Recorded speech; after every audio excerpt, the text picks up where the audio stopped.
Hello, Shreya. Well, this is Bajrang, Shreya's father.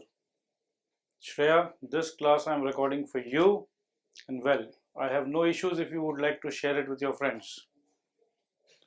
So, beta, chapter का नाम है Vedic period, chapter 9, and I'm just simply following your textbook. What we see is 1500 to 1000 BCE, that is the early Vedic period. If I ask you a simple question, 1500, ये period अगर मैं पूछूं कि ये कितने साल पहले की बात है, तो बेटा आज we are in 2016. Just add 2016 plus 1500. So this is approximately 3516 years पहले की बात. History, history. तो किस his story, whose story? The story of people who inhabited India 3516 years ago. चलिए. So this is called the early Vedic period. If something is early, then something has to be a later Vedic period also. So later Vedic period was 1000 to 500 BCE. Now if I ask you a simple question कि ये later Vedic period existed for 500 years, would you all agree? I am very sure कि you will agree. 500 साल का था later Vedic period. So early Vedic period कितने साल का था? Early Vedic period भी था लगभग 500 साल का. So 500 years was the early Vedic period, and similarly 500 years was the later Vedic period. In totality, this Vedic period lasted for 1000 years, divided into 500 and 500, early and later. Why historians have decided to categorize it into early Vedic period and the later Vedic period, ये हमें पता चलेगा as we go through this chapter. So at the beginning you should have this suspense in your mind. Yes, this Vedic period has been divided into two divisions. Fine. And this Vedic period, it started, एक चीज हमेशा याद रखना, when something comes to an end, that end is the beginning of something new. So something ended and something started. So we know that the Vedic period started from 1500 BCE. Something just ended. And what ended? The Harappan civilization ended. And what started? The Vedic period or the Vedic civilization. और ये हमने देखा है मोहनजोदारो, अभी latest movie आई है Mohenjodaro, how that Harappan civilization was over due to maybe a big storm, and yes, the beginning of the Vedic period. आइए पढ़ते हैं. A new culture developed in India. A new culture developed in India after the decline of the Harappan civilization. So it's the same thing with coming of ये new culture. ध्यान देना, new culture की बात कर रहे हैं. New culture, culture कौन बनाता है? कल्चर बनाता है ह्यूमन सोसाइटी. सो ये न्यू कल्चर. ओल्ड कल्चर क्या था? ओल्ड कल्चर था हरप्पन कल्चर. अब अगर हरप्पा नहीं है तो हरप्पन कल्चर भी नहीं है. क्यों? क्योंकि हरप्पन के जो लोग थे चले गए. Most of them died and some migrated here and there. Fine. So when the Harappa is not existing, we cannot speak anymore of the Harappan culture. चलिए, so now we are discussing about a new civilization, and this new civilization we need to have a human society. और ये humans कहाँ से आए? With the coming of the Indo-Aryans. So ये नए human beings कौन हैं? Indo-Aryans. Fine. This culture is known as the Vedic culture. So we are discussing about the Vedic culture. And this Vedic culture को बनाया किसने? Indo-Aryans ने. So ये भूलना नहीं है हमें. For many years, Vedic literature का मतलब क्या है? Whenever you are living a life, the stories about your life, the stories about how you are living your life, that is called literature, right? So Vedic literature will of course speak about whom? Sir, they would speak about the Harappan people. Absolutely wrong. Vedic literature would speak about the Indo-Aryans. Indo-Aryans क्या करते थे, क्या उनका शौक था, क्या उनका hobby था, क्या खाते थे, ये सारी डिस्क्रिप्शन अगर आपको मिल रही है, इसे हम कहेंगे वैदिक लिटरेचर. सो वैदिक लिटरेचर से किसके बारे में पता चलता था? वैदिक लिटरेचर से पता चलता था हमें वैदिक पीरियड के बारे में. So Vedic literature constituted the sole source of information about this culture. Let's sum up. एक नया कल्चर शुरू हुआ. नया कल्चर कैसे शुरू हुआ? इंडो आर्यंस के आने से शुरू हुआ, और ये इंडो आर्यंस के आने से एक नया कल्चर का आरंभ हुआ. और इस कल्चर के बारे में पता कैसे चलता है? पता चलता है इनके लिटरेचर से. नाउअडेज आर्कियोलॉजी, जैसे कि एक बच्चे को मम्मी ने डांटा. क्यों डांटा? बच्चे के दो भाई थे. लेट्स से श्रेया के दो भाई है, लव एंड श्रेष्ठ.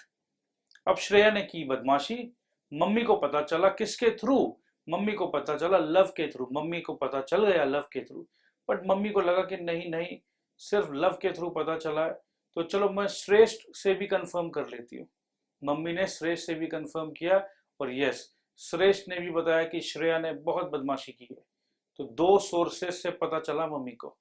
तो पहला सोर्स वैदिक कल्चर के बारे में पता चला लिटरेचर से, और दूसरा सोर्स पता चला किससे?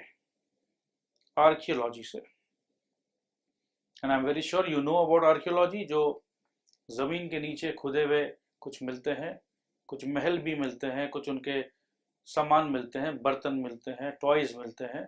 इससे भी पता चला. किसके बारे में पता चला? इंडो आर्यंस के बारे में पता चला, वैदिक कल्चर के बारे में पता चला. Nowadays archaeology also adds to our knowledge about the Vedic culture. चलिए, अब हम बात कर रहे हैं ये इंडो आर्यंस कौन है. ये तो सर आपने बता दिया कि वैदिक कल्चर का संबंध बहुत गहरा है इंडो आर्यंस के साथ. हमें ये तो बताइए ये इंडो आर्यंस कौन है? इंडो आर्यंस कहां पैदा हुए थे? ये कहां से आए थे? इनकी जन्मभूमि कौन सी थी? यस, इंडो आर्यंस का जन्म भूमि था सेंट्रल एशिया. इंसान का फितरत है माइग्रेट करना, जहां उसे बेटर फैसिलिटी मिले वो वहां चला जाता है. सो सेंट्रल एशिया से घूमते घूमते चलते चलते, उन दिनों एरोप्लेन्स नहीं हुआ करता था, ट्रेन्स नहीं हुआ करता था, वो ऑन फुट चलते चलते सेंट्रल एशिया से कहां आ पहुंचे इंडिया. अगर ये सेंट्रल एशिया के लोग थे तो ये क्या हमारे इंडियन लैंग्वेजेस का बात करते थे? जो हिंदी को आज हम जानते हैं, क्या ये हिंदी में बात करते थे? नहीं नहीं नहीं, ये इंडो यूरोपियन लैंग्वेज में बात करते थे. इनकी भाषा क्या थी? Indo European languages.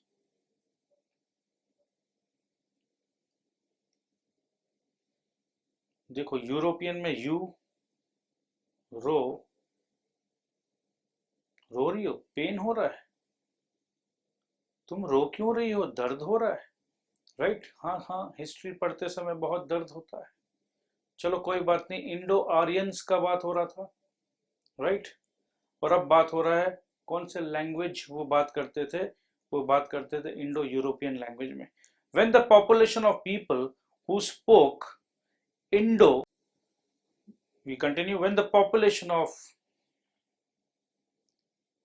people who spoke Indo-European languages increased, a group of people were forced to migrate from Central Asia. देखो, एक घर है, एक घर में मैक्सिमम 10 लोग रह सकते हैं, एक छोटा सा घर है।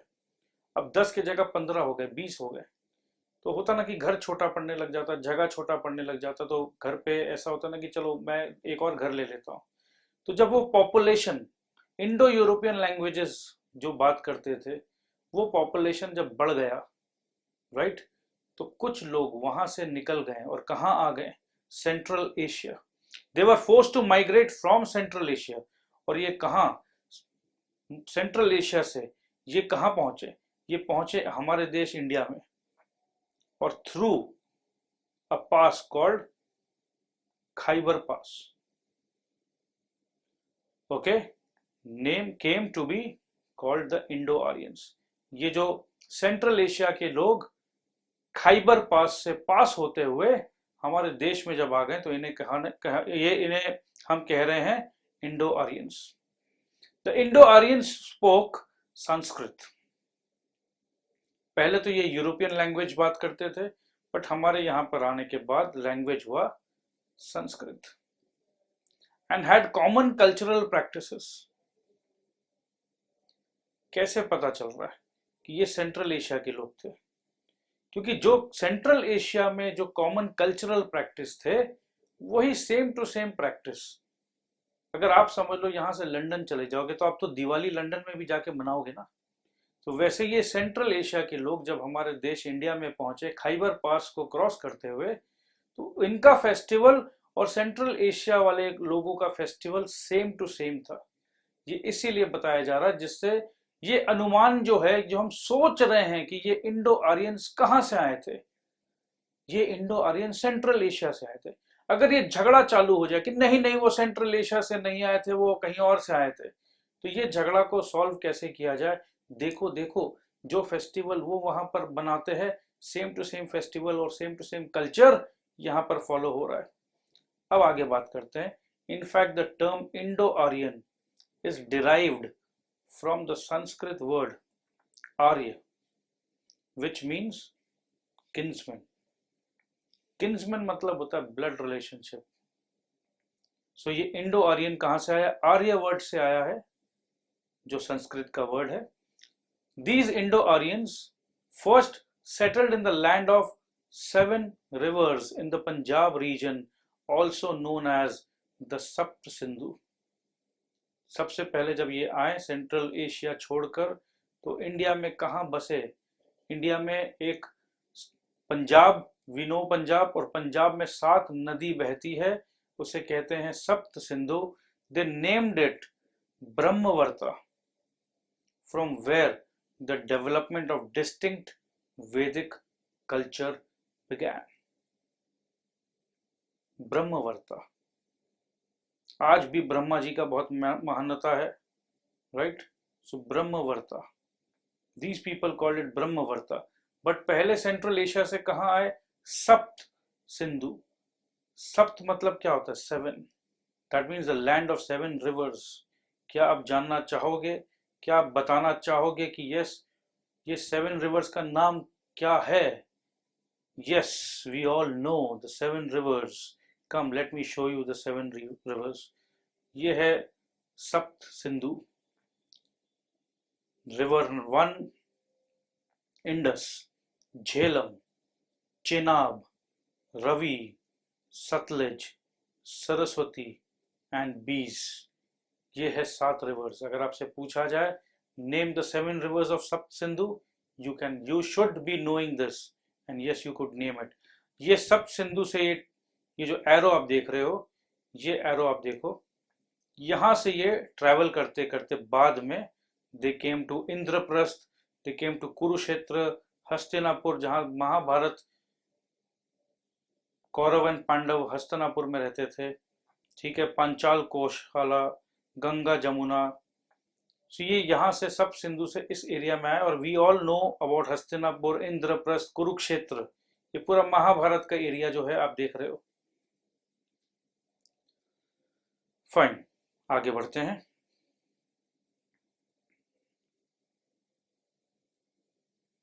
अब अपने बात कर रहे हैं वैदिक लिटरेचर की। वैदिक लिटरेचर अभी अभी हमने डिस्कस किया था। वैदिक लिटरेचर से हमें पता चला है किसके बारे में, इंडो आर्यंस के बारे में, राइट। अब हम और डिटेल में पता करते हैं कि वैदिक लिटरेचर से क्या पता चला है। The Vedas are the main source of information. Vedic literature, Vedic literature में कौन सा लिटरेचर, वेदास, ये एक लिटरेचर बुक का नाम है। और इससे हमें क्या इंफॉर्मेशन मिली, पॉलिटिकल, सोशल, पॉलिटिकल मतलब राजनीतिक, जो राजा हुआ करते थे वो कैसी डिसीजन लेते थे, राइट। पॉलिटिकल, सोशल, आम प्रजा, राजा एंड प्रजा, सोशल आम प्रजा, इकोनॉमिक, पैसों की बात, राजा है और प्रजा है, और अर्थव्यवस्था, इकोनॉमिक्स, अर्थशास्त्र बोलते हैं हम लोग, रिलीजियस एंड कल्चरल लाइफ के बारे में पता चलता है। तो क्या 5 चीजें पता चलती है लिटरेचर से, वेदास से। ये 5 चीज आपको याद करना होगा, याद रखना होगा आपको। PSERC,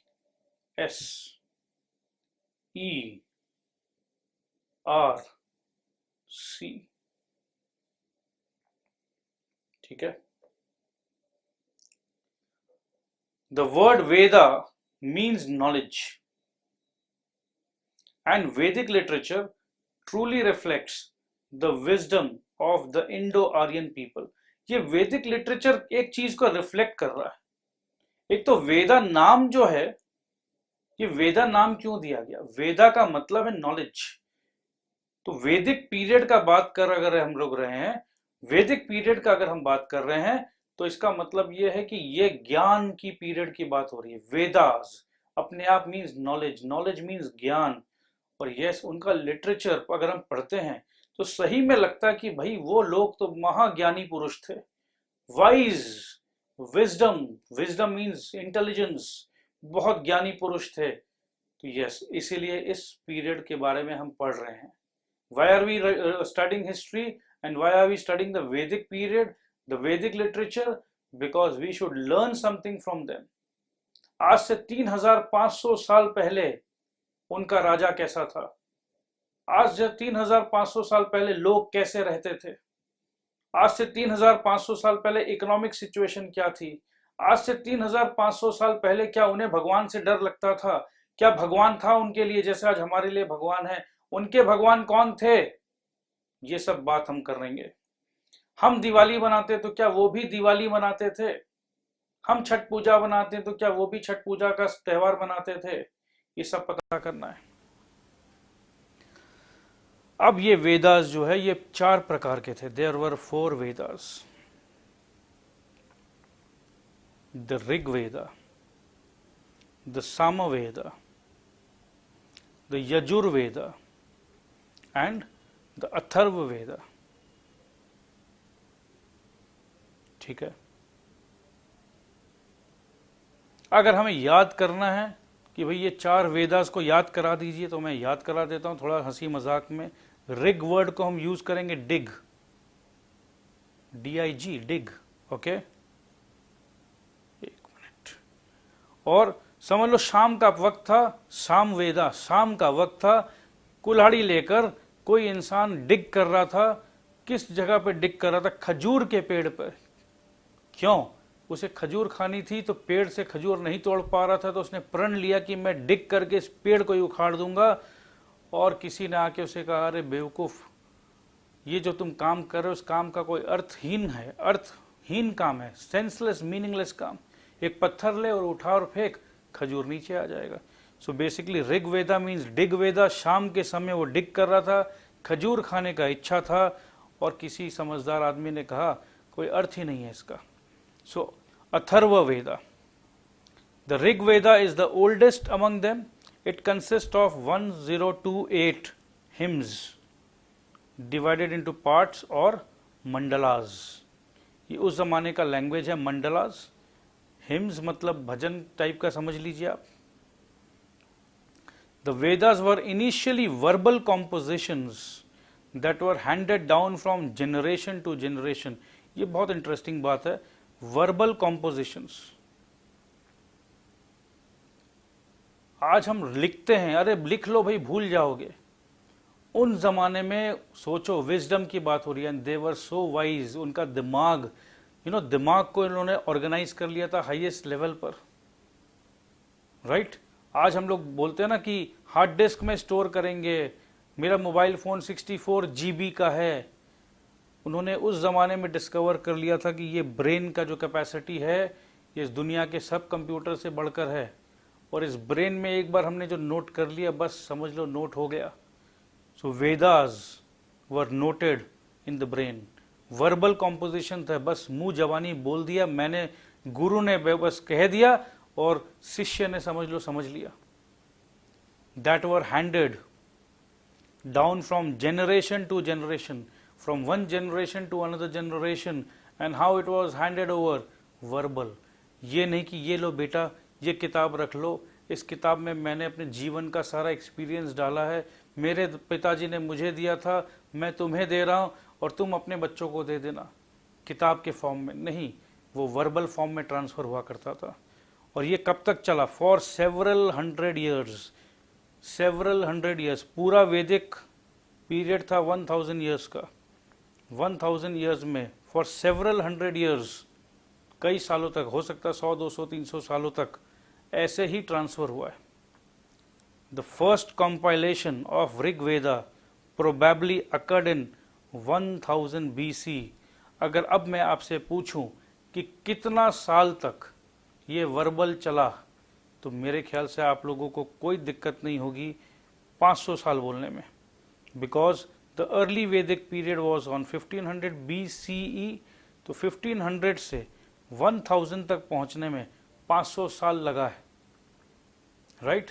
तो 500 ईयर्स तक ये वर्बल ट्रांसफर चला है। उसके बाद ये कंपाइल हुआ है in a form of a text. कहानी यहां खत्म नहीं होती है, और भी कुछ है। The Brahmanas, the Upanishads and the Aranyakas are other literary sources of this period. कौन सा पीरियड का बात हो रहा है? 1500 BCE to 500 BCE। This is 1000 years my friend, ठीक है। The epics, namely the Ramayana and the Mahabharata, also provide information about the Vedic age। So अगर कोई पूछे रामायण महाभारत को कितने साल हो गए, तो 3500 साल पहले की बात है। 3500 साल पहले भगवान राम स्वयं धरती पर थे। अब बात करते हैं अर्ली वैदिक एज। बट क्या आप एक ब्रेक लेना चाहोगे? Right, would you like to take a small break? नहीं लेना है, चलो बहुत अच्छी बात है। अर्ली वैदिक age,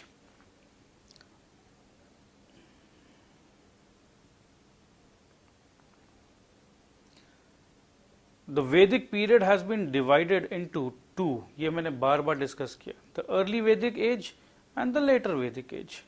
the period between 1500 BCE and 1000 BCE is known as the early Vedic age। मेरे ख्याल से आपको याद हो गया होगा। The history of India during this period is known mainly through the Rig वेदा। याद है मैंने कहा था आपको, अभी जस्ट हमने किया, ऋग वेदा को 500 साल तक वर्बल ट्रांसफर किया गया। तो ये शुरू का 500 साल is the early Vedic period, जहां पर हमें ऋग वेदा से ही पता चलता है कि अर्ली वैदिक पीरियड कैसा था, which was compose approximately during this time. This time मतलब 1500 BCE to 1000 BCE। Let us study about life during the early Vedic age। आओ, अर्ली वैदिक एज में जिंदगी कैसे हुआ करता था, द पॉलिटिकल लाइफ कैसे था। इसका मतलब यह है कि हमें कंपेयर करना होगा शुरू का 500 साल और बाद का 500 साल। शुरू का 500 साल पे क्या था और बाद के 500 साल पे क्या चेंजेस आई। तो जब अभी हम ये पढ़ेंगे political life, we have to know about the later वैदिक पीरियड ऑल्सो, क्या वो सेम था या कुछ चेंज हुआ। पॉलिटिकल लाइफ, आइए, the smallest unit of political and social organisation was called kula और फैमिली। बोलते ना किस कुल को बिलोंग करते हो। A group of families formed the gram or the village, headed by the gramani or the village headman. बहुत सारे फैमिली जहां एक जगह इकट्ठा हो जाते हैं तो उसे कहते हैं ग्राम या विलेज। आज भी हम बोलते हैं कौन से गांव से हो, कौन से विलेज से हो। A group of several clans was known as the Jana, that is called the tribe. In early Vedic age, the Rajan, that is the chieftain of the Jana, Jana का जो हेड है, बहुत सारे clans के जो head है उन्हें कहते थे जना, और उनके ऊपर जो है उसे कहते थे राजना, ठीक है, जो उसके ऊपर जना के ऊपर राज करता था। And he was responsible for protecting his people. देखो अभी अभी जस्ट मैंने कहा कि वो राज करता था, राइट, बट बेसिकली एक राजा का जो कर्तव्य है that is to protect the people, right. तो ये हमेशा याद रखना कि राजा का मेन पर्पस, राजन, ये देख रहे ना, राजन, राजन का मेन काम क्या हुआ करता था, प्रोटेक्टिंग द पीपल। ये याद रखना क्योंकि लेटर वैदिक पीरियड में ये सिचुएशन चेंज होने वाला है। He was also required to guide them to victory in a war. कौन गाइड करता था, कौन गाइड करता था, राजन। The rajan was assisted by the senani, सेनानी को हम सेनापति भी बोल सकते हैं, ठीक है, that is called the army chief, and the purohita which is called the priest during wars. तो वॉर पे कौन कौन साथ देता था राजा का, सेनानी एंड पुरोहित। The Rig Veda also mentions assemblies such as Sabha and Samiti. सभा एंड समिति दो तरह के असेंबली है। जब सबके सब पूरे के पूरे कॉमन लोग इकट्ठा हो जाते हैं उसे हम कहते हैं समिति। सभा मतलब इन कॉमन लोगों में से जो मोस्ट इंपॉर्टेंट लोग थे, राइट, जब वो जाते थे तो उसे कहते थे सभा। क्लियर। विच रिजॉल्व, ये सभा एंड समिति कब होती थी, अगर कोई डिस्प्यूट हो जाए, डिस्प्यूट हो जाए तो किसके बीच में, अमंग्स द ट्राइब्समैन, अलग अलग क्लैन के अलग अलग ट्राइब्समैन थे, कभी कोई डिस्प्यूट हो गया तो आओ चलो मिलकर फैसला करते हैं। तो कभी कभी तो ऐसा होता था कि पूरे के पूरे लोग इकट्ठा हो जाते थे, उसे हम कहते थे, जब पूरे के पूरे लोग इकट्ठा हो जाते थे उसे हम कहते थे सभा या समिति, समिति, राइट। और अगर पूरे लोग, हजारों लोग इकट्ठा हो गए, बट हजारों लोग इकट्ठा होने से तो डिसीजन नहीं हो पाता है, तो चलो भाई आपके लीडर आपके लीडर आपके लीडर, जब सब लीडर्स लोग जाके कहीं बैठते थे उसे हम कहते थे सभा। सो दी सभा मतलब क्या है, the sabha was made up of important members of the tribe and the samiti included all members of the tribe. चलो अब हम चर्चा करेंगे social life. Family was the basis of society. कोई भी समाज, कोई भी सोसाइटी का मेन बेसिस क्या होता है, family. Early Vedic society was patriarchal in nature. Patriarchal in nature का मतलब क्या है, male dominated. The oldest living male member was the head of the family and he was called kulapati या गृहपति, कुलपति या गृहपति। The Vedas lay stress on the sanctity of marriage and family life. 3500 साल पहले का जो वैदिक संस्कृति से आज भी शादी होता है, आज भी शादी के जो मंत्र का जो उच्चारण होता है वो वैदिक मंत्रों का उच्चारण होता है। सैंक्टिटी मतलब इंपॉर्टेंस, कि ये कितना पवित्र बंधन है शादी का। तो ये 3500 साल पहले से ये sanctity of marriage and family life, शादी करना बहुत जरूरी है, शादी करना बहुत अच्छा है, और इस शादी को हम प्रोटेक्शन देंगे। और शादी करके आप परिवार को आगे बढ़ाइए। फैमिली लाइफ मतलब शादी करने के बाद बच्चे हो रहे हैं तो फैमिली लाइफ बढ़ रहा है। ये इंपॉर्टेंस क्यों था? क्योंकि ह्यूमन रेस को कैसे आगे बढ़ाया जाए, ह्यूमन रेस कैसे आगे बढ़ेगा? शादी करो, बच्चे पैदा करो, फिर वो बच्चे बड़े हो जाएंगे, वो शादी करेंगे, वो बच्चा पैदा करेंगे, कुछ लोग मरेंगे, कुछ लोग पैदा होंगे, तो ये जिंदगी का बैलेंस बना हुआ रहेगा। Women enjoyed a respectable position in the early Vedic society. Women enjoyed a respectable position in the early Vedic society. मतलब शुरू का 500 साल पे इनको काफी रिस्पेक्ट मिला है। लेटर वैदिक पीरियड में हम देखेंगे कि विमेन का हालत थोड़ा सा खराब हुआ है। हाउएवर वाइव्स वर, अब शादी का जब हमने डिस्कशन किया, अब वाइफ्स के बारे में बात कर रहे हैं। वाइफ और हस्बैंड के बीच का अगर कंपैरिजन किया जाए तो उस पीरियड में wife were less important than their husbands. तो क्या हमें ऐसा लग रहा है कि ये 3500 साल पहले wife were less important than the husbands? क्या यही चले आ रहा था कि 3500 साल पहले का जो रूल था, वैदिक रूल इंडिया में, कि वाइफ लोगों को बहुत ज्यादा इंपॉर्टेंस नहीं देना है? तो क्या इसी के कारण ऐसा हुआ है कि आज भी wives or the females are still struggling to get that importance? Maybe. But the Nari of the today, the women of today, now they have decided कि नहीं, no more. हमें less importance क्यों दिया जाए? हम कम नहीं हैं. Right? Okay.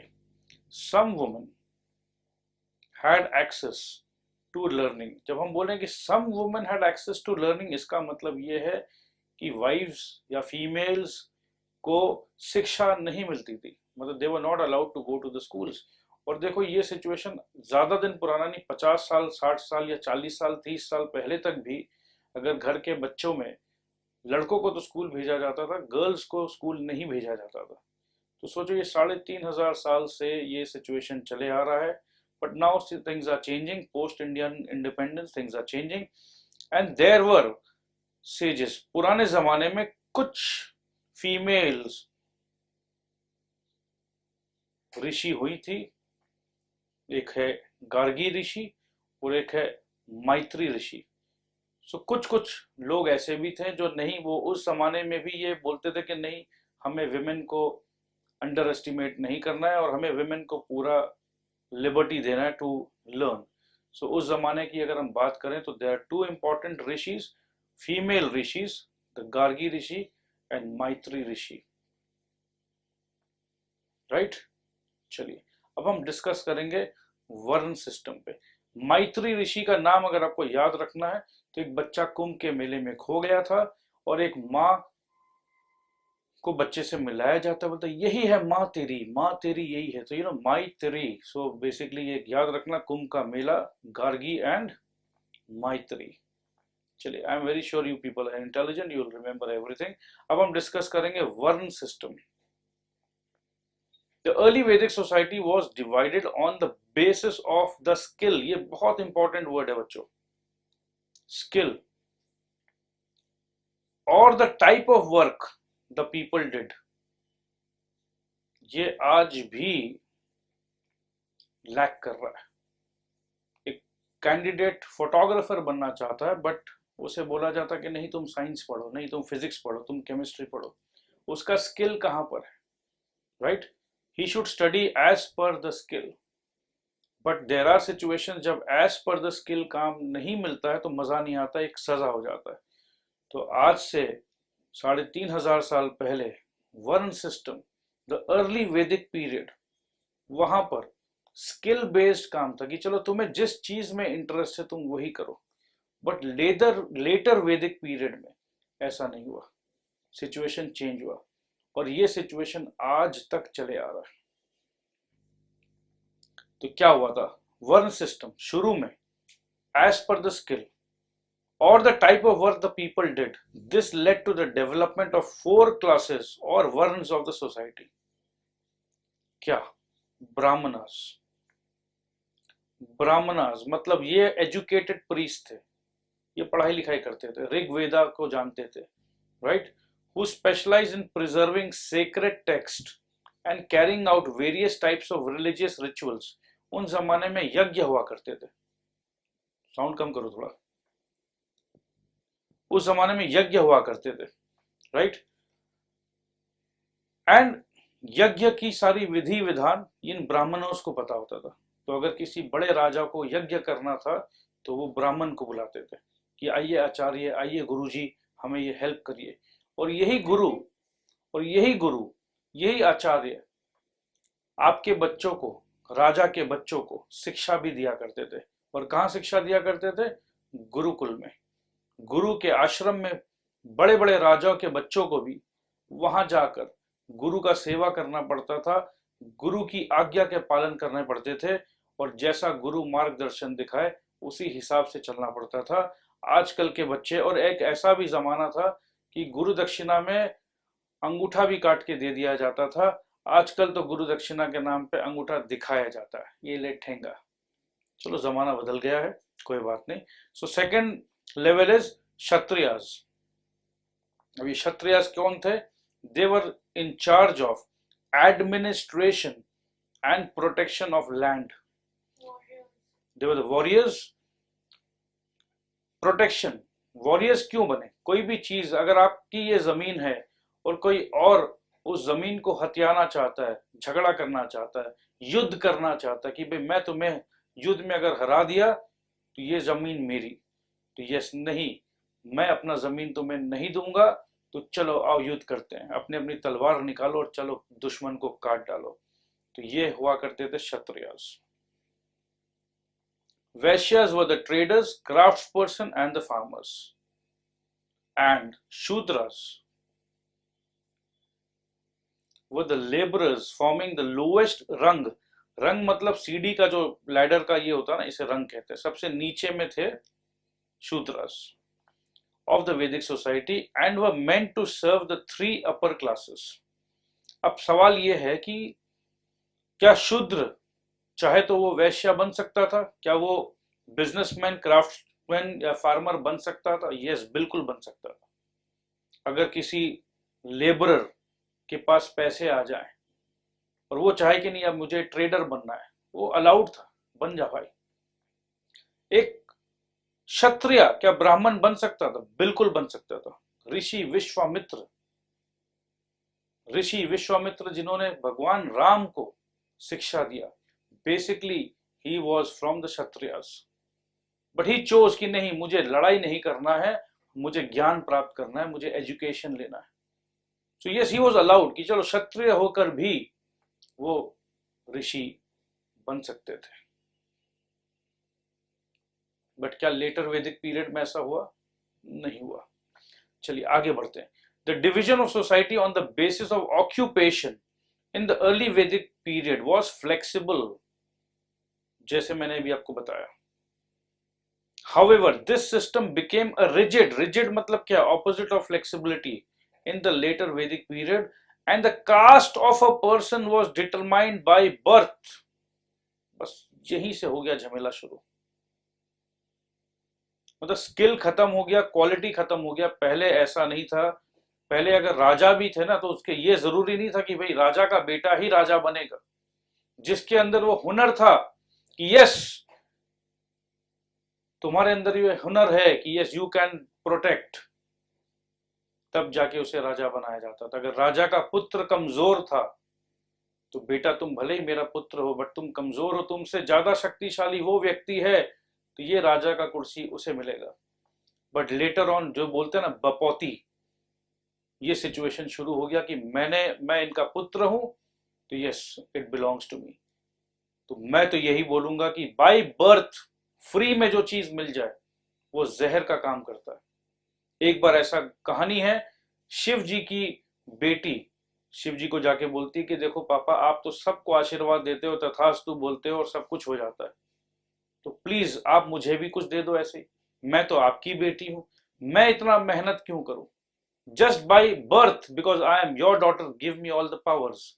And you know what Shiv ji told, बेटा मैं दे तो सकता हूं तुम्हें, बट वो पावर जो तुम्हारे पास आएगा वो जहर बन जाएगा, वो जहर का काम करेगा।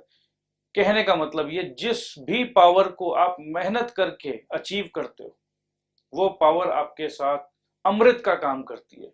और जो पावर आप बिना मेहनत के, आपको by birth, by the virtue that your father is rich and you are given a very big car, 40 lakhs 50 lakhs, तो बच्चों डोंट टेक इट अदरवाइज। बिना मेहनत के जब बहुत आसानी से कुछ मिल जाता है तो उसके आप वैल्यू नहीं करते हो। और मैं ये अपील करता हूं उन पेरेंट्स को भी कि मत दो। वेरी सैड टू से, कई सारे रोड एक्सीडेंट्स में यही बच्चे दुर्घटनाग्रस्त होते हैं, जहर का काम करता है। तो ऐसा पॉइजन हमें हमारे बच्चों को नहीं देना है। हमें हमारे बच्चों को ये सिखाना कि yes, you work hard, not just by you are born in this family you deserve it, no, आप मेहनत करके डिजर्विंग बनोगे, ये शिक्षा हमें देना है। फूड का बात करते हैं। जो फूड आज हम खा रहे हैं वैसे ही वो भी खाया करते थे, बस फर्क ये है क्वालिटी। आज के घी का क्वालिटी और उन जमानों का घी का क्वालिटी में फर्क है। नाम वही रह गए हैं। आज का वीट और उस जमाने का वीट का क्वालिटी कुछ और है। 3,500 साल पहले केमिकल फर्टिलाइजर एंड पोल्यूशन नहीं हुआ करते थे। आज खा तो हम वही रहे हैं, बट क्वालिटी में फर्क आ गया है। क्या खाते थे Vedic people? The Vedic people ate barley, wheat, maize, milk, ghee, fruits, vegetables and meat. Intoxicating मतलब नशा वाले पदार्थ, such as soma, that is juice of soma plant. नशा से क्या होता है? नशा करो और जाके सो जाओ, उसके बाद माँ भी उठाने आए ना तो बच्चा उठता नहीं है। तो याद रखना, नशा इंटॉक्सिकेटिंग, सो माँ, सो गया और माँ आई उठाने तो उठा नहीं। मिक्स्ड विथ मिल्क और सार मिल्क। तो एक तो इंटॉक्सिकेटिंग ड्रिंक था सोमा, और दूसरा सोमा, और दूसरा था सूरा। सूरा क्या होता था? सूरा was prepared from fermented grain. Grains को एकदम सड़ा दिया जाता था और उसके से ड्रिंक बनता था, दैट इज कॉल्ड सूरा। मॉडर्न डे में इसे हम बियर कहते हैं। तो उस जमाने में जिसे हम सूरा कहते थे उसे आज हम बियर कहते हैं। And also consumed, were also consumed and they were even offered to gods. भगवान मैं तो नशे में धुत हूं, तू भी नशे में आ जा। चलिए कोई बात नहीं। Dress and ornaments. Women and men and women wore garments made of cotton and wool. Both men and women wore different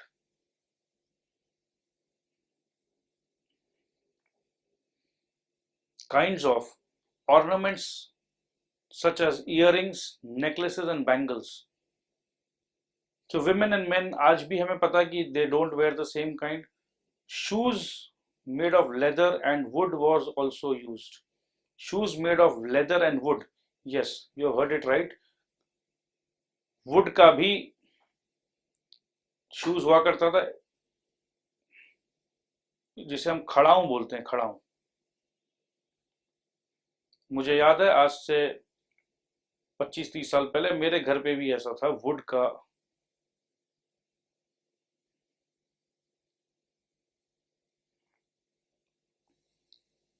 shoes जिसे हम कहते हैं। चलिए आगे बढ़ते हैं। Recreation. Recreation, chariot racing, horse racing and hunting were the favourite pastimes. आज के दिन जैसे आपको मन नहीं लग रहा तो आप टेलीविजन देख ले रहे हो, गाना सुन ले रहे हो। टेलीविजन नहीं हुआ करता था तो chariot racing, horse racing and hunting were the favourite pass time. Both men and women played games with dice. जैसे आपने लूडो खेलते हैं तो उस जमाने में भी कुछ गेम ऑफ डाइस हुआ करता था। They also enjoyed music and dance and played instrument such as veena. ठीक है, सरस्वती जी वीणा लेकर बैठी हुई है। तो ये सोचो उस जमाने का जो गॉड थे, आज तक वो वीणा ही लेकर बैठी है। वो उन्होंने शिफ्ट नहीं किया कि सरस्वती जी गिटार बजाएगी, ऐसा नहीं हुआ। गिटार वगैरह बाद में आया है। ठीक है, तो सरस्वती जी आज भी वीणा ही बजा रही है, बट ऐसा नहीं कि वो गिटार नहीं बजा सकती है। ओके, चलो। Economic life. इकोनॉमिक मतलब क्या है? इकोनॉमिक मतलब है पैसा का बात, राइट? बिना पैसा के तो जमाना उस जमाने में भी नहीं चलता था। तो in the beginning the Indo Aryans were nomads. Nomads का क्या मीनिंग है? नोमैड्स का मीनिंग है कि यहां से वहां घूमते भटकते रहना। Who moved from one place to another. Cattle rearing and cattle farming were major activities.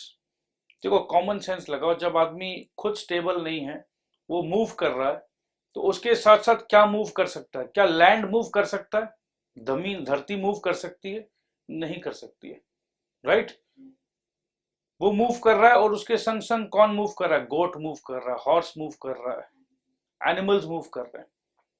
तो वो उस जमाने में कैटल पर ज्यादा फोकस था पैसे कमाने के लिए। Cattle rearing and cattle farming were the major activities.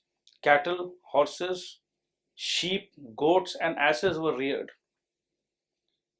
The cow was a mark of wealth. देखो, काऊ को एक अलग दृष्टिकोण से देखा जाता था, आज भी देखा जाता है। काऊ बोलते हैं, काऊ को अलग दृष्टिकोण से क्यों देखा जाता था? बिकॉज काऊ से हमें मिल्क मिलता है, काऊ के जो वेस्ट है उससे मैन्योर मिलता है। So cow was considered as mark of wealth. अगर किसी के पास गाय है, शादी में चलो मैं 100 गाय तुम्हें देता हूं, यज्ञ हुआ तो प्रीस्ट को चलो मैं 200 गाय आपको देता हूं। So giving cow was considered कि ओह माय गॉड, मुझे यहां से गाय काउ मिला है, ठीक है, and considered very valuable. The king and wealthy people gifted cows to the priest. अब जैसे मैंने कहा, नोमैड्स थे, सेटल डाउन नहीं हुए थे, घूमते रहते थे, चलते रहते थे, राइट? बट कभी ना कभी तो लोग सेटल होंगे। अब जब जाके वो सेटल डाउन हुए, जब कोई इंसान सेटल होता है तो इसका मतलब क्या है? वो एक भूमि में जाकर सेटल हो गया, राइट? वो एक एरिया में जाके सेटल हो गया। जब वो एक पर्टिकुलर एरिया में जाके सेटल होता है, तब वो कर सकता है एग्रीकल्चर। परफेक्ट। अब उसने ध्यान दिया एग्रीकल्चर पे, so agriculture became an important occupation. कब हुआ ये? As the people settle down. ये बहुत इंपॉर्टेंट है। तो जब लोग सेटल्ड नहीं थे, जब वो नोमैड्स थे, तो cattle farming and cattle rearing. But जैसे जैसे वो सेटल डाउन हुए, तब एग्रीकल्चर आया। और क्या सिर्फ एग्रीकल्चर आएगा? नहीं नहीं, अब मैं सेटल डाउन हुआ, मेरे पास घर है, मैं रह सकता हूं शांति से, अब मैं कारपेंट्री पे ध्यान लगाऊंगा, अब मैं वीविंग पे ध्यान लगाऊंगा, अब मैं चैरियट मेकिंग पे ध्यान लगाऊंगा, अब मैं मेटल वर्क में ध्यान लगाऊंगा। तो आपको ये क्रम समझना होगा, ये एक सिचुएशन समझना होगा। जब आप स्टेबल नहीं हो, घूम रहे हो, तो आप how will you get into agriculture? इस जमीन पे आपने एग्रीकल्चर किया और 2 दिन बाद आप कहीं आगे चले गए, तो वापस थोड़ी ना घूम के आओगे। बट आज आप सेटल डाउन हो, तो आप एग्रीकल्चर पे ध्यान लगा रहे हो। एग्रीकल्चर तो आप सारा दिन भर नहीं करोगे, आपके पास एक्स्ट्रा टाइम है तो चलो वीविंग करते हैं, और एक्स्ट्रा टाइम में चलो कारपेंट्री करते हैं, चलो चैरियट मेकिंग करते हैं, चैरियट बना के राजा को देंगे तो कुछ इनाम में कुछ मिलेगा, correct? they used wooden plows for agriculture. Ploughs मतलब जिससे जमीन को खोदा जाता था और उस पर बीज दिया जाता था, हल। अब ये ध्यान दो, दे यूज वुडन प्लाउज। ये आपको एक चीज, एक संकेत देना चाह रहा है, वुडन प्लाउज। वुडन प्लाउज का संकेत क्या है? कि उस जमाने में जब अर्ली वैदिक पीरियड में ये काम शुरू हुआ, तो वुड, पेड़, पेड़ तो हमेशा रहता है, पेड़ को काटा तो मिल गया वुड। बट मिनरल्स, लोहा एक प्रोसेस है। मेटल मतलब नहीं आया था, तो मेटल नहीं आया था, तो मेटल से पहले क्या आया? वुड। तो वुड को यूज किया गया, स्टोन्स को यूज किया गया था एक जमाने में, स्टोन एज में, स्टोन एज, वुड एज, और उसके बाद आया metal age. Farmers had knowledge of different seasons and their effect on agriculture. अलग अलग सीजन पे कौन सा एग्रीकल्चर करना चाहिए, इस समय राइस उगाना चाहिए या व्हीट उगाना चाहिए या बाजरा उगाना चाहिए, उन्हें आइडिया था। People developed the art of weaving, carpentry, chariot making and metal work. अब ये भी मैंने कहा बाजरा उगाना चाहिए था क्या, बट क्या अभी तक हमने जो पढ़ा उसमें बाजरा का जिक्र था? नहीं था। तो शायद barley would be a better answer, क्योंकि दे एट बार्ली, व्हीट, मेज। सो बाजरा तो शायद वो जानते ही नहीं थे। तो ठीक है, तो बाजरा नहीं लिख कर आना है। रिलीजन की बात करते हैं। In the early Vedic age, the people worshipped the forces of nature. ये बहुत इंपॉर्टेंट है। As gods, forces of nature. Nature जो है उसे सबसे ज्यादा ताकतवर मानते थे, राइट? नेचर। और नेचर में ताकतवर कौन है? The god of thunder and rain. जब बिजली कड़कती है, right? The god of thunder and rain. और उस देवता को कौन था वो देवता? इंद्रदेव। उसकी पूजा होती थी, उसे बहुत इंपॉर्टेंट माना जाता था। Agnidev, the god of fire. Surya, the god of sun, the sun god. Varuna, the god of water. Vayu, the god of wind. Soma, the god of plants. Prithvi, the earth god. Yama, the god of death, and Usha, the goddess of dawn were important gods. ठीक है बच्चों? But later on ये situation change हुई। Yagnas or sacrifices were common rituals.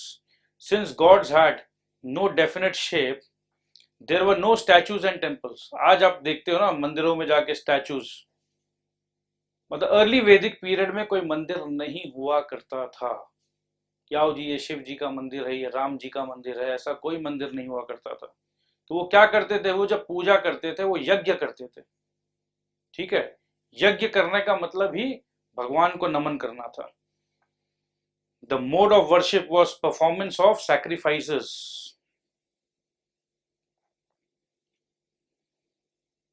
which included chanting of Rig Vedic hymns and making offerings of grain, ghee and milk.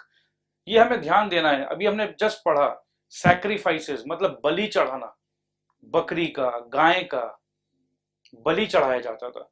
आगे जब हम history में देखेंगे ये चलता रहा। जब कोई चीज को बनाया गया था बाद में, letter on it got complicated. Guy was very costly, और ये प्रीस्ट जो थे, द ब्राह्मणास, ये चीजों को कॉम्प्लिकेट कर दिया। देखो अगर तुम ये गाय का बलि नहीं चढ़ाओगे तो तुम्हारे पूर्वज जो ऊपर बैठे हैं उनकी आत्मा को शांति नहीं मिलेगा। अब पूर्वज की आत्मा को शांति नहीं मिलेगा। एक बार चेक करो तो ये साउंड ठीक आ रहा है क्या दोनों में? ये हिलाना मत, ठीक है? सो पूर्वज की आत्मा को अगर शांति नहीं मिलेगी तो वो गरीब अपने धन को, अपने गोल्ड को भी बेचकर गाय लेकर आता था और गाय उस प्रीस्ट को दे देता था। कॉम्प्लिकेटेड हो गया। इसीलिए आगे जब हम पढ़ेंगे जैनिज्म एंड बुद्धिज्म में, ये जैनिज्म एंड बुद्धिज्म में क्या बोला गया कि नो सैक्रिफाइसेस, वी फॉलो अहिंसा, नॉन इंजुरी टू एनीवन। तो देखो ये कनेक्ट करना होगा। वैदिक पीरियड की जो गंदगी को साफ करने के लिए नया रिलीजन का दरकार था। तो नया रिलीजन कौन सा आया? जैनिज्म आया, बुद्धिज्म आया। क्योंकि ये वैदिक कल्चर जो स्टार्ट हुआ, later on it became complicated. आगे पढ़ना है हमें। The priest conducted the rituals, people prayed for good health, cattle and for birth of sons. सबसे बड़ा एग्जाम्पल बर्थ ऑफ सन का है राजा राम के पिता, क्या नाम था बोलो? राजा दशरथ। ठीक है, राजा दशरथ ने किया था बर्थ ऑफ सन के लिए। ठीक है। So we are in the later वैदिक age. The Indo-Aryans gradually moved further eastward and settled in the Gangetic Valley. जैसे हमने बताया था कि they keep on traveling, settle down होते होते कहाँ पहुंच गए? Gangetic Valley. The entire region under their control came to be known as the Aryavarta. शुरू में हमने पढ़ा था ब्रह्मवर्ता, राइट? अब ये गैंजेटिक वैली और ये एंटायर रीजन किसके कंट्रोल में आ गए? इंडो आर्यंस के कंट्रोल में आ गए। और इसे क्या कहने लग गए? Aryavarta, which means the land of the Aryans. So question आ जाए, what is आर्यवर्ता, what does it mean? आर्यवर्ता means the land of the Aryans। और ये लैंड कहाँ था? Gangetic valley. ठीक है, Gangetic valley. This settlement took place in what is known as the later Vedic age, which lasted from 1000 BCE to 600 BCE। अब यहाँ 600 लिखा हुआ, बट आगे हमने पढ़ा है 500। सो बेसिकली ये एक डिबेट का, हिस्टोरियंस आर नेवर श्योर। तो 100 साल आगे पीछे आप इतना टेंशन मत लो, आप इसको 500 BCE भी लिख सकते हो। द लेटर वैदिक age is also called the epic age because two great epics, Ramayana by Valmiki and Mahabharata by Ved Vyas were written during this period. कौन से पीरियड में था? Ramayana and the Mahabharata, later वैदिक period. Let us read on to find out about life in the later वैदिक age. अब हम लोग आ गए हैं लेटर वैदिक एज में। अब हम लोग बात करेंगे पॉलिटिकल लाइफ की। Political life in the later वैदिक period, tribal units expanded to form kingdoms। जो पहले एक ट्राइबल यूनिट हुआ करता था, अब वो क्या बन गया? वो पूरा का पूरा एक किंगडम बन गया, मतलब एक राज्य, जहां पर एक राजा।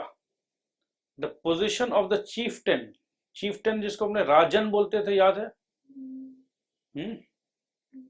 Became stronger.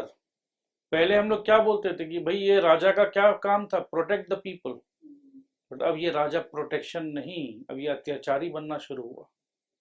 ठीक है, ही gradually assumed the powers of a monarch। Monarch मतलब जो मैं बोलूंगा वही तुम्हें करना होगा। मैं राजा हूं और तुम प्रजा हो, और राजा का काम क्या है? राज करना। और तुम्हें क्या करना है? तुम्हें टैक्स देना है। तुम एग्रीकल्चर करते हो, तुमने अगर 100 किलो अनाज तुमने अपने मेहनत से कमाया, चलो 20% राजा को दे दो, और अगर नहीं देते हो तो कोड़े पड़ेंगे, कोड़े। हंटर से मारा जाता था। करेक्ट? सो ये था सिचुएशन, इसे कहते हैं मोनार्क। याद करो, सभा और समिति हुआ करता था, राइट? अब एक बात बताओ, सभा एंड समिति में क्या हुआ करता था? बहुत सारे लोग मिलकर डिसीजन लेते थे कि देखो इसने गलत किया, अच्छा ऐसा है। तो बहुत लोगों का इक्वल पावर हुआ करता था कि चलो 20 लोग हम लोग मिलकर डिसाइड करेंगे। बट अगर सिचुएशन इमेजिन करो, अगर मैं बोलूं अपन जो बोलेगा वही होगा, बस, तो क्या उस सभा और समिति का कोई वैल्यू रह गया? उस सभा और समिति का कोई वैल्यू नहीं रह गया। सो द रोल ऑफ सभा एंड द समिति became less important। ठीक है, याद रहेगा आपको ये बात? तो क्या इंपॉर्टेंट रह गया? Kingship became hereditary. हेरिडेटरी मतलब बाय बर्थ। ठीक है, कि मैं राजा हूं और मेरा बेटा ही राजा बनेगा। पहले ऐसा नहीं था, पहले राजा का काम था प्रोटेक्शन करना, और जो भी योग्य केपेबल लोग थे अर्ली वैदिक पीरियड में, वही राजा बनते थे। The kings were in charge of defense and maintaining law and order in their kingdoms। They tried to extend their territories। हर राजा का भूख और लालच बढ़ते चला जा रहा था कि मैं उस राज्य पे हमला करूंगा, अटैक करूंगा, और वो राज्य को मैं अपने राज्य से जोड़ दूंगा। As a result, frequent wars were fought। एकदम कॉमन सेंस है। The kings also performed several yagnas or sacrifices। अब राजा है, बहुत पैसा है, बहुत गाय है, कुछ भी कर सकता है वो, राइट? बट एक चीज हमेशा याद रखना, जो काम राजा करेगा बाकी प्रजा भी तो चाहेगी ना। जैसे कोई आज के दिन में भी कोई बहुत पैसे वाला व्यक्ति अगर अपना बेटी का पार्टी 5 स्टार होटल में देता है, तो जो एक गरीब व्यक्ति है वो भी कहीं ना कहीं एक सपना पालेगा कि अगर मुझे भी मौका मिले तो मैं भी अपनी बेटी का उसी धूमधाम से पार्टी दूं, राइट। तो राजा जब बड़े बड़े यज्ञ करते थे तो कॉमन मैन जो है वो भी तो यही सपना देखते थे कि चलो राजा ने 100 गाय दिया प्रीस्ट को, तो मैं कम से कम एक गाय तो प्रीस्ट को दूं। ये सब आने वाले टाइम पर ये जो राजा और पावर के लिए सिचुएशंस को अपने हिसाब से जो चलाए हैं, उसी का सजा आज तक 3,500 साल बाद भी हम भुगत रहे हैं। That is what you all need to understand. How पहले के जो प्रीस्ट थे, अर्ली वैदिक पीरियड में जो प्रीस्ट थे, उन्हें पैसे मिलते थे राजा से, and they were happy people कि चलो राजा ने बस जो दे दिया हमारा काम हो गया। मगर जब लालच बढ़ता है तो क्या होता है? राजा का जब लालच बढ़ा तो राजा ने क्या किया? राजा ने डर दिखाया कि नहीं दोगे और टैक्स, जिसे कहते थे कर, if you don't pay me more taxes I will imprison you. डर के मारे इंसानों ने टैक्स देना शुरू किया। और ये प्रीस्ट लोगों ने क्या किया? प्रीस्ट लोगों ने भगवान का डर दिखाया, नरक का डर दिखाया, स्वर्ग का डर दिखाया, पूर्वजों का आत्मा अशांत हो जाएगा वो डर दिखाया। तो एक तरफ राजा ने लिया टैक्स कि मैं मारूंगा, हाथ काट दूंगा, गर्दन उड़ा दूंगा अगर नहीं दोगे, राइट। और दूसरे तरफ ये प्रीस्ट जो रिलीजन को बहुत इंपॉर्टेंट बनाए और इंसान के मन में डर बैठाए। तो दोनों व्यक्तियों ने, ऊपर के जो दो क्लास थे, that was the Kshatriyas and the Brahmanas, both of them what they did, अपने अपने तरीके से उन्होंने डर को यूज किया। आज भी हम लोग डरते हैं बच्चों, आज भी हमें डर लगता है, ओ माय गॉड मैंने ये ठीक से पूजा नहीं किया, हमें पाप मिल जाएगा। मत डरो बेटा, ठीक है। ये डर का जो 3,500 साल पहले से ये जो डरा डरा के लोगों को गुमराह किया गया रिलीजन के नाम पे, प्लीज आप लोग निडर होके जियो, अपने सोच को अपने हिसाब से जियो, करेक्ट। तो ये इंपॉर्टेंट है। हिस्ट्री से हमने क्या सीखा? हिस्ट्री से हमने आज सीख लिया कि डर का बिजनेस को हम बंद कर देंगे। चलिए, the kings also perform several yajnas or sacrifices. ये बाद में ये जो किंग जो सैक्रिफाइसेस करना शुरू कर दिए तो कॉमन मैन को भी करना पड़ा। किंग ने 100 गाय का सैक्रिफाइस किया, कॉमन मैन को 10 गाय का सैक्रिफाइस करना है। और हुआ क्या? बाद में नहीं थे पैसे, नहीं थे गायें, इसीलिए बुद्धिज्म एंड जैनिज्म में वो लोग कन्वर्ट हो गए। When a king ascended the throne, the Rajasuya Yagna was performed. After this yagya, the king was considered God's representative on earth. भगवान का रिप्रेजेंटेटिव। ये कैसे हुआ?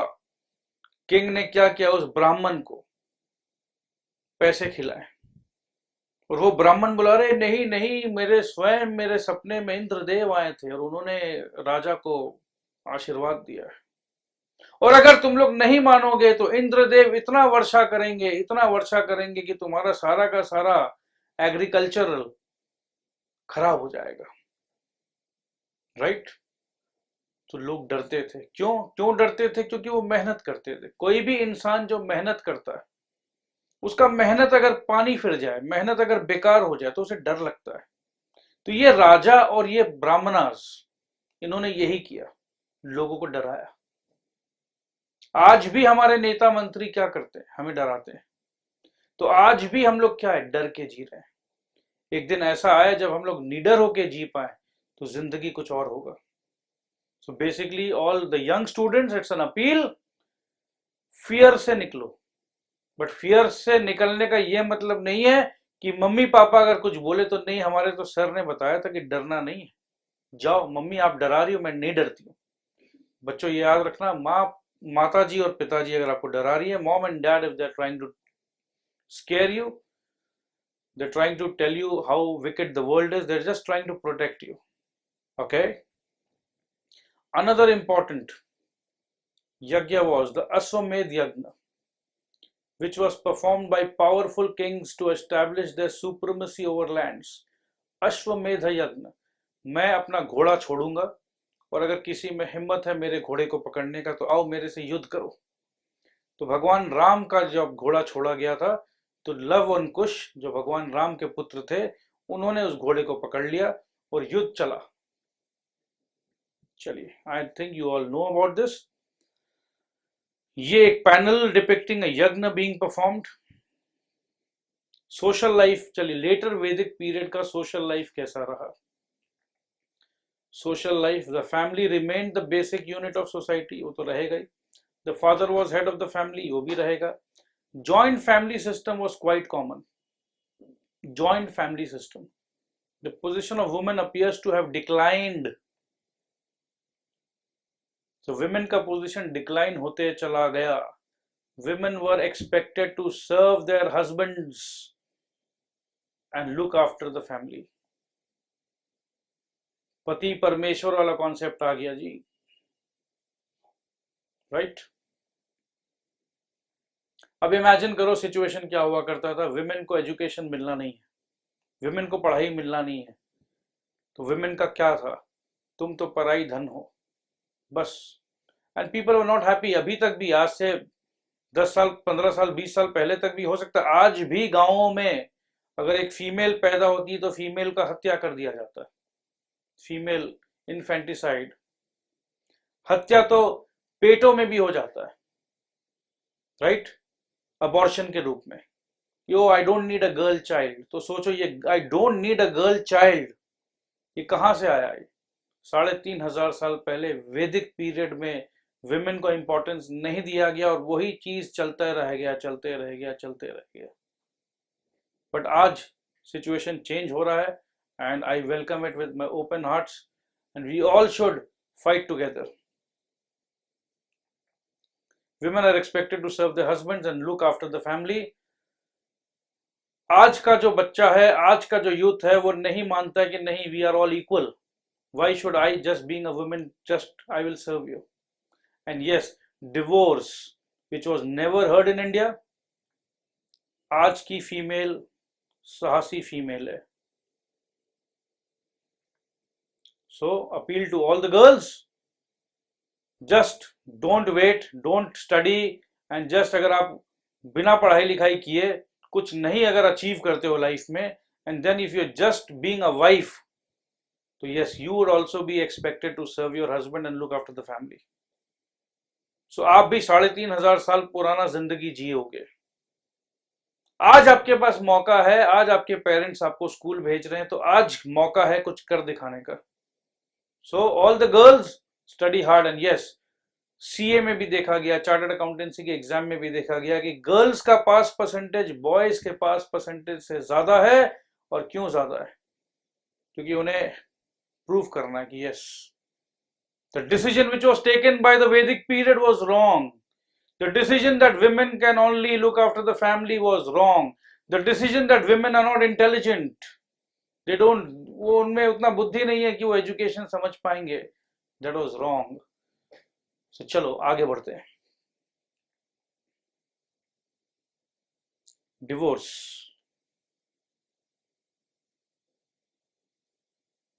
डोंट थिंक नेगेटिव, अपने आप को अच्छे से तैयार करो, जिंदगी बहुत अच्छी है। Classification of society,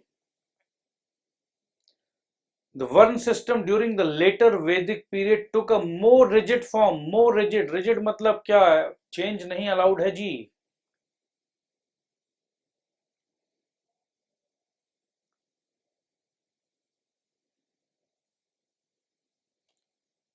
and was hereditary, जैसे राजा ने जो काम किया तो वही काम प्रजा ने किया। राजा ने कहा कि भाई मेरा बेटा राजा बनेगा,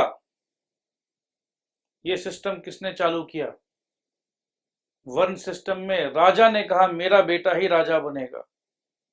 तो शूद्र का बेटा शूद्र, वैश्य का बेटा वैश्य, क्षत्रिय का बेटा क्षत्रिय और ब्राह्मण का बेटा ब्राह्मण।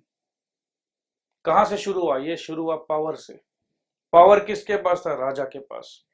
सो हुआ क्या? ये देखो, ये हुआ the fourfold caste system with the Brahmanas and the Kshatriyas enjoying high position in the society. और मरे कौन?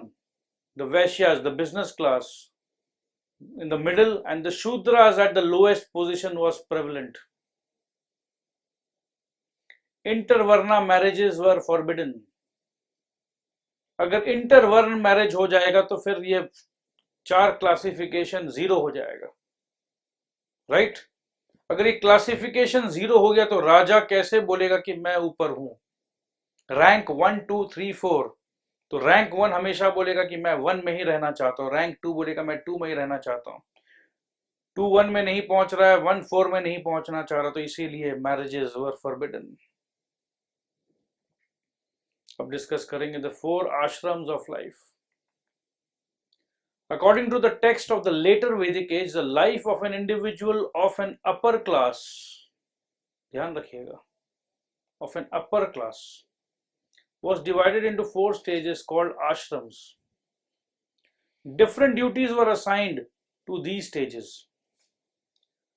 4 आश्रम बोला गया है, 4 आश्रम, और किनके लिए बोला गया है? अपर क्लास के लिए बोला गया है.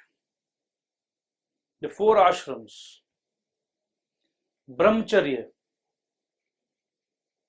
that is the student life. A young man stayed in the Gurukul and received education. ध्यान रखिए, a young man लिखा हुआ है. A young man stayed in the Gurukul and received education. और इस सिचुएशन को, इस आश्रम को क्या कहते हैं? ब्रह्मचर्य आश्रम. मतलब लगभग 18 से 20 साल के उम्र तक, या 20 से 22 या 24 साल के उम्र तक वैदिक कल्चर क्या बोलता था कि आप गुरुकुल जाइए, जो मॉडर्न बोर्डिंग स्कूल जिसे हम कहते हैं, और आपका ध्यान इधर उधर कहीं नहीं होना चाहिए, आपका ध्यान होना चाहिए सिर्फ और सिर्फ शिक्षा लेने में, राइट? अपने आप को तैयार करो. बट आज का एजुकेशन सिस्टम, और आज क्या हो रहा है कि बच्चे एज एजुकेशन बच्चे नहीं ले पा रहे हैं, क्योंकि बच्चों का ध्यान जो है modern gadgets, modern situation, modern मौज मस्ती. बच्चे कंपेयर कर रहे हैं कि अरे हमारे पेरेंट्स अगर इतना मजा कर रहे हैं, हमें भी अभी से ही करना है. ये गलत है. बच्चों, आप ब्रह्मचर्य सिचुएशन पे हो, आपके पेरेंट गृहस्थ सिचुएशन पर है. तो अगर आप अभी अपना सिचुएशन छोड़कर कंपेयर करोगे कि my parents are going for a party and see how bad my parents are, they are not taking us, और आप ब्लैकमेल करना शुरू कर दो, तो ये गलत है. आपके पेरेंट्स ने भी कड़ा परिश्रम करके they have struggled and they have studied and they have established their life. अगर वो पढ़ाई लिखाई नहीं किए होते तो आज वो बिजनेस नहीं कर पा रहे होते या जॉब नहीं कर पा रहे होते. तो उन्होंने अपना जिंदगी का मेहनत किया है, जॉब कर रहे हैं, शादी किए हैं, उसके बाद आप लोगों को दुनिया में लाए हैं, और आप लोग अभी जस्ट 10-12 साल के एज में आप लोगों ने कंप्लेन करना सीख गए. Why? Because modern culture is teaching कि नहीं, बच्चों पर हाथ नहीं उठाना है, बच्चों को प्यार से समझाना है. हमारे पेरेंट्स इतने प्यार से नहीं समझाते थे, एक कान के नीचे दबा देते थे बस. And we never used to question our parents. But आज का जो मॉडर्न मिक्स कल्चर है, जब हम पुराने कल्चर को छोड़कर नया कल्चर अपनाने का कोशिश कर रहे हैं, तो इस मिक्स एंड मैच में बहुत जगह पर पेरेंट्स गलती कर रहे हैं, और बहुत जगह बच्चों आप लोग भी गलत सोचते हो. तो ये 3500 साल पुराना 4 आश्रम से ये समझ में आता कि लगभग 20 से 22-24 साल तक के उम्र तक आप लोगों का एक ही फर्ज है, एक ही कर्तव्य है, अपने आप को एजुकेशन के प्रति समर्पण कर दो. Take higher education, go on taking more education, and the moment you take more education, yes, your life would be more secured. And yes, आपका भी समय आएगा, आपकी भी विवाह होगी, आप भी अपने गृहस्थ आश्रम में पूरा मजा करिएगा. Okay, so you agree? जोर से बोलना होगा आपको. बोलिए जोर से, कैमरा में आना चाहिए आपका आवाज. खुशी से? Very good. चलिए गृहस्थ आश्रम का बात करते हैं. He got married. चलो, when he got married, तो of course he got married to a girl, okay, and led a family life. Fulfilling worldly interest and duties, ठीक है, वर्ल्डली इंटरेस्ट एंड ड्यूटीज, कि हमें भी अच्छा घर चाहिए, हमें भी ऐसा चाहिए. So all these things were properly considered.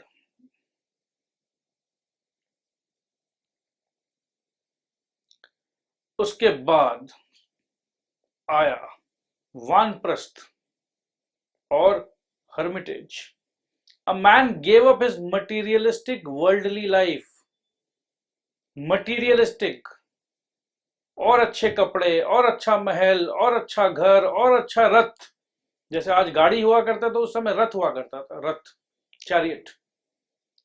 सो एक जमाना के बाद आपने पहले ब्रह्मचर्य आश्रम में शिक्षा किया, फिर आप 20-25 साल तक अपने अच्छे मैरिड लाइफ को जिंदगी आपने जिया, और after that married life and the kids and all everybody was well settled, अब आप चले गए मटीरियलिस्टिक लिविंग को छोड़ दिया आपने. बट क्या आज हम छोड़ पा रहे हैं? ये एक प्रॉब्लम है.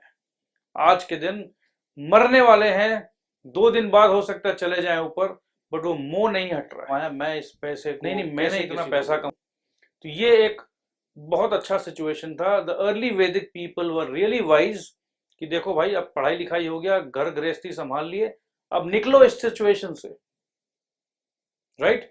सो उन्होंने क्या किया था? Man gave up his materialistic worldly life.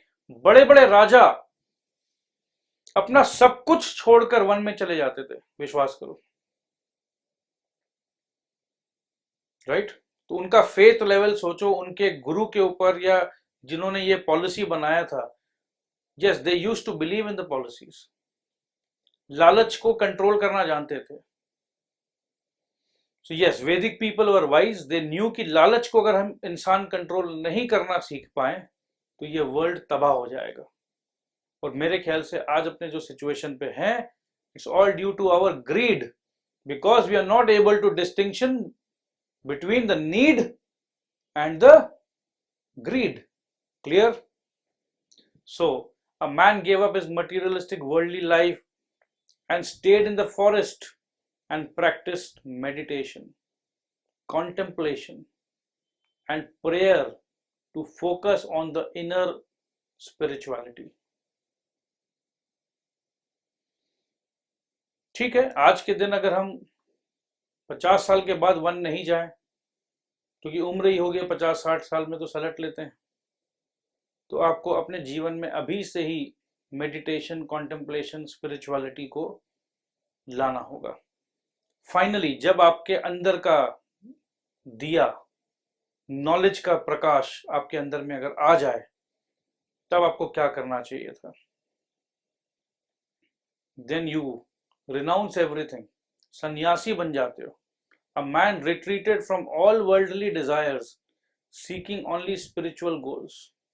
बस भगवान के भक्ति में आप लग जाते हो और संसार को भी यही समझाते हो कि ये मोह माया कुछ नहीं है, सच्चा जीवन तो भगवान के चरणों में ध्यान लगाने का ही एक सच्चा खुशी है और सच्चा आनंद है. ये आज भी वैलिड है. आज भी हम लोग जो भाग रहे हैं इधर उधर, ये जीवन जो मिला है, श्रेया जी, ये जीवन जो मिला है, ये जीवन भी आपका नहीं है. ये जीवन भी एक दिन आपको छोड़ के चला जाएगा, राइट? क्लियर? तो ये जीवन भी आपको अगर छोड़ के चला जाएगा, ये लाइफ जिसको आप अपना लाइफ अपना लाइफ अपना लाइफ बोल रहे हो, ये लाइफ भी आपका नहीं है, ये लाइफ भी भगवान का दिया हुआ है. तो आगे आने वाले वनप्रस्थ के बाद सन्यासी के पास इन लोगों को ये रियलाइजेशन हो जाता था मेडिटेशन करते करते करते कि yes, all these things are useless, the life itself does not belong to me, so just live life. जैसे एक नदी का पानी बहते रहता है, रुकता नहीं है, तो वैसे ही जीवन का ये सिंपल फॉर्मूला है कि just flow with the flow. चलो, तो देखो, जब संन्यास लेने के बाद जो बुद्धि आता है, मैंने आपको अभी से बता दिया. Clear? Flow with the flow. आप अपने अंदर किसी भी चीज का ईगो नहीं ला सकते हो कि ये चीज मैंने किया, मैं इतनी इंटेलिजेंट, मैं इतना बुद्धिमान. ये ईगो ही मिसलीड करता है, ये ईगो ही झगड़ा करवाता है, ये ईगो ही लाइफ का क्वालिटी को खराब करता है. तो ये बुद्धि मिलता था उन्हें संन्यासा या रिनंसिएशन के सिचुएशन पर। अब बात करते हैं एजुकेशन का। Education was limited to the upper class. A remarkable feature of the Vedic education was the Gurukul system. In this system, boys lived in the Guru's ashram from the age of 7 to 25. 7 साल के बाद बच्चों को गुरुकुल भेज दो, mummy एकदम free. Right Shreya? They learned philosophy, art, logic, religion, grammar, medicine, and moral codes of conduct, such as obedience and respect for the teachers. So if you are asked what all they learned, so you need to say they learned philosophy, they learned art, they learned logic, religion, grammar, medicine, and moral codes of conduct such as obedience and respect for the teachers. Clear? The gurus did not charge any fee for the education. At the end of the training, the disciples thanked their gurus. कैसे thank करते थे? With a gift called Guru Dakshina, which means offerings to the Guru.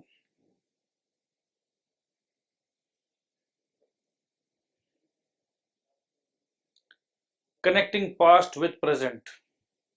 इसको एकदम quick reading करूंगा मैं. The Gurukuls were situated in the middle of dense forest. The teachers treated the students like their own children, and they regarded him as a spiritual father. Students led disciplined lives. They worked in the house as well as in the fields. Housework included cleaning the house and drawing water from the well. Lessons were learnt orally. In 1901, Rabindranath Tagore started a school at Shantiniketan named Brahmachari Ashram that was modelled on the lines of the ancient Gurukul system. Later renamed Patha Bhavan, the school continues to abide by Tagore's ideals and the central premise that learning in the natural environment is more enjoyable and fruitful. Natural environment, एकदम relax होके आप nature के साथ पढ़ रहे हो. अब हम बात करेंगे occupation. Agriculture was the chief occupation of the later Vedic people. Later क्यों? क्योंकि शुरू में तो वो nomads थे, वो settle down नहीं हो पाए थे. Clear? The use of iron was initiated during this period. Iron plows were also used. Early Vedic period में क्या iron plows थे? Wooden plows थे. Another improvement was adding manure to fields.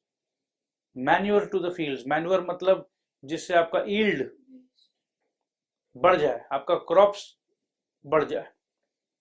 It increased the yield and resulted in surplus production. Barley, wheat and rice were produced.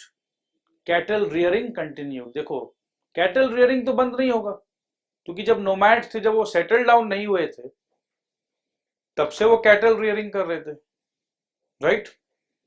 क्या ये कहानी यहाँ खत्म होता? नहीं. Coppersmith produce war weapons. मतलब वेपन क्या चीज क्या होते थे? कॉपर का. ठीक है. एंड ऑर्नामेंट्स, कॉपर के ऑर्नामेंट्स भी हुआ करते थे. Iron smiths produce arrow heads and spear heads. Weavers, leather workers, carpenters, chariot makers and jewellers lived in the villages. सबका अपना अपना गांव होता था. आज भी ऐसा ही है. Religion.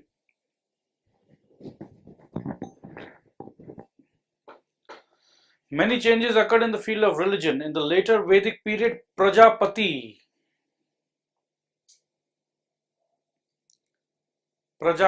later known as Brahma became an important god. शुरू में हमने पढ़ा था कि ब्रह्मा बोलकर ऐसा कुछ नहीं पढ़ा था हमने. हम लोग पढ़े थे कि they used to worship nature. Indra Dev, Varun Dev, Agni Dev, Usha, Yama Dev. Right? But नया कॉन्सेप्ट आ गया, ब्रह्मा जी का कॉन्सेप्ट आ गया. ठीक है. और तो और कॉम्प्लिकेटेड प्रेयर्स. पहले ऐसा नहीं था, कॉम्प्लिकेशन बहुत कम था। एलैबोरेट रिचुअल्स, ऐसा करना होगा, ऐसा करना होगा, वैसा करना होगा, मतलब बहुत सारे स्टेप बाय स्टेप काम कौन बताते थे? ये सब Brahmanas. And sacrifices became more important in worshipping the gods. पहले इतना कॉम्प्लिकेशन नहीं था, लेटर वैदिक पीरियड में कॉम्प्लिकेशन बढ़ा दिया गया। और क्या हुआ? Religion became ritualistic and expensive. ये बहुत इंपॉर्टेंट चीज है, याद रखिएगा। गरीब आदमी के लिए तो धर्म का पालन करना भी महंगा सौदा हो गया जी। पंडित जी ने लिखवा दिया, इतना इतना सामान लेकर आना होगा। क्या करोगे? आज भी ये चीज चल रहा है? नहीं चल रहा है। कोई बच्चा पैदा हो तो भी पंडित जी का फायदा हो, कोई मर जाए तो भी पंडित जी का फायदा हो। उन्होंने ऐसा रूल्स बना दिया कि भाई हमारा तो नुकसान नहीं होना चाहिए। With all due respect to all the pandit ji, the Brahmanas gained power and rose in prominence. पहले ये ब्राह्मण्स क्या करते थे? पहले ये Brahmans basically advisers to the king, right? और इनको दक्षिणा मिल जाता था राजा से, और उनका पेट छोटा था, तो they were happy. But later on जब देखे कि राजा प्रजा को लूट रहा है, तो भाई ब्राह्मण सोचे मैं क्यों नहीं लूटूं, मैं तो राजा से भी बड़ा हूं, मेरा पोजीशन तो राजा से भी ऊपर है। तो राजा ने हथियार का और हत्या का और सजा का डर दिखाया। ये सोचे भी हमारे पास तो भगवान है, तो इन लोगों ने भगवान का फ्रेंचाइजी ले लिया जी, और वो बन गए एजेंट भगवान का। तो सोचो वो 3500 साल पहले जो वो एजेंट बने थे भगवान का, आज भी वो सिचुएशन भली भांति चले आ रहा है। The Brahmanas gained power and rose in prominence as only they could perform the rituals. Only they could perform the rituals. इस पर आप क्या बताओगे? Only they could perform the rituals. याद करो, अर्ली वैदिक पीरियड में फ्लेक्सिबल था, वर्ण फ्लेक्सिबल था, राइट? इसका मतलब एक शूद्र भी अगर चाहे तो ब्राह्मण बन सकता था अर्ली वैदिक पीरियड में। उसको रिचुअल्स आता है तो शूद्र बोलेगा भाई I know the rituals, I can perform it. आज समझ लो अगर मेरे घर पे पूजा होना है और मुझे आता है वो रिचुअल्स, नहीं चाहिए मेरे को ब्राह्मण का, I know the rituals. But these people have created कि नहीं, ये काम तो एक ब्राह्मण ही कर सकता है जी। आया बात समझ में? आज भी ये चीज चले आ रहा। So only they could perform the rituals. अगर रिचुअल्स मैं परफॉर्म करूंगा तो दक्षिणा किसे मिलेगा? बोलो। जो ब्राह्मण जो रिचुअल्स परफॉर्म करेगा दक्षिणा भी उसे मिलेगा। तो कॉम्प्लिकेटेड रिचुअल्स बना दो तो बस परफॉर्म मैं ही कर सकता हूं। तो these are the side effects of ये जो रिजिड हो गया, जो कास्ट सिस्टम जो फ्लेक्सिबल था पहले, तो कोई इतना प्रॉब्लम नहीं था। क्योंकि अगर उस समय अगर कोई ज्यादा बोले कि नहीं मेरे को बहुत ज्यादा पैसे चाहिए, बहुत चाहिए, एक काम कर अपने घर पे रहे, मैं खुद रिचुअल्स में खुद मंत्र पढ़ लूंगा। वो अर्ली वैदिक पीरियड में ये पॉसिबल था, भाई तो अपने घर पे रहे। बट लेटर वैदिक पीरियड में नहीं, मैं ब्राह्मण हूं, मेरे बिना तो तुम्हें मोक्ष की प्राप्ति नहीं होगी, मैं अगर ये पिंड दान नहीं संपन्न कराया तो तुम्हारा XYZ का आत्मा भटकते रहेगा, नरक में कढ़ाई में ऐसे किया जाएगा। All the stories came up. ये सब कहानी से क्या हुआ? और डराओ और डराओ और डराओ। चलिए अब हम पढ़ेंगे कीवर्ड्स, जस्ट एक रिवीजन है ये, ठीक है? कीवर्ड्स का रिवीजन कर लेते हैं। Aryavarta, the Gangetic plain where the Indo-Aryans of the later Vedic age settled, meaning the land of the Aryans. Ashrams means the 4 stages of man's life. क्या क्या है वो स्टेजेस? ब्रह्मचर्य, गृहस्थ, वानप्रस्थ एंड संन्यास। अश्वमेध यज्ञ, also known as horse sacrifice, one of the most important rituals of the Vedic kings, by which a king claimed control over all the kingdom visited by the horse. जहां जहां वो घोड़ा गया वो पूरा किंगडम मेरा हो गया, सोचो। ब्रह्मवर्ता, the land where the Indo-Aryans first settled, meaning the land of the gods. Central Asia, the region of Asia which extends from the Caspian Sea in the west to the central China in the east and from the southern Russia in the north to the northern India in the south. Gramas, moving groups of people in the early Vedic age, villages in the later Vedic age. शुरू में तो वो move करते थे ना, तो move करने वाले को भी ग्राम बोलते थे, और लेटर व्हेन दे सेटल्ड तो उसे भी ग्राम बोलने लग गए. गृहपति पता है आपको, गुरु दक्षिणा में नहीं रीड कर रहा हूं, इंडो आर्यन नहीं रीड कर रहा हूं. Janas are the tribes of the early वैदिक age. Khyber Pass, a passage through the Hindu Kush mountains range which connects the northern frontier of Pakistan with Afghanistan. Monarch, an absolute head of the state such as a king, queen or emperor. Pointed grey ware. Iron age pottery of the Gangetic plain belonging to the later Vedic age. Purohit is a priest जो religious ceremony and advice करता था king को. Rajan was the chieftain of the early Vedic age and the king at the later Vedic age. Rajasuya Yagya, a sacrifice performed by the priest when the king ascends the throne. Sabha, a council of important members of the tribe who advised and guided the king. Samiti, a large assembly consisting of all members of the tribe where anyone could give his opinion on important matters. ये सभा and समिति का value खत्म हो गया later Vedic period में. Sapt Sindhu, the region of the 7 rivers. Senani, that is the commander of chief of the army. Varnas, the 4 classes of society based on the type of work, the Brahmanas, the Kshatriyas, the Vaishyas and the Shudras. Mind map की तरफ बढ़ते हैं. Revision है ये. Early Vedic period, settlement कहां हुआ था? ब्रह्मवर्ता में. लेटर आर्यवर्ता. शुरू में सोर्स कहां से मिला था? ऋग्वेदा. बाद में सोर्स कहां से मिला? यजुर, समा, अथर्व वेदा से. रामायण एंड महाभारत से. द ब्राह्मणस एंड द उपनिषद से. अर्ली वैदिक में पॉलिटिकल स्ट्रक्चर में क्या था? The king assisted by the सभा एंड द समिति. लेटर में क्या हुआ? कोई असिस्टेंस का दरकार नहीं है, राजा बोला कि जी मैं जो बोल दूं बस वही सही है. राइट. रिजिड एंड हेरिडेटरी का सिस्टम आ गया. सोसाइटी क्या था? पहले 4 वर्णस था, ब्रह्म, क्षत्रिय, वैश्य, शूद्र, एंड रिजिड नहीं था कास्ट सिस्टम. यहां पर आके हो गया रिजिड सिस्टम. नेचर वर्शिपिंग और सिंपल, बट आगे हो गया इलेबोरेट रिचुअल्स एंड नए भगवान आ गए. तो ये नया भगवान, जैसे नया पिक्चर आता है तो नया भगवान आ गया जी. इस हफ्ता ये भगवान है. सो आई बिलीव ये आप अपने आप कर लोगे. क्या ये मैं कराऊं आपको? ये आप कर लोगे. तो with this we end the chapter called the early Vedic period. Next chapter हम थोड़ी देर बाद स्टार्ट करेंगे या at the next class. Thank you very much. Keep well and enjoy. And yes, the women power and the women power. You please study well. कहीं पर जाके you don't have to just go and serve your husbands. Yes. Take care. Thank you very much.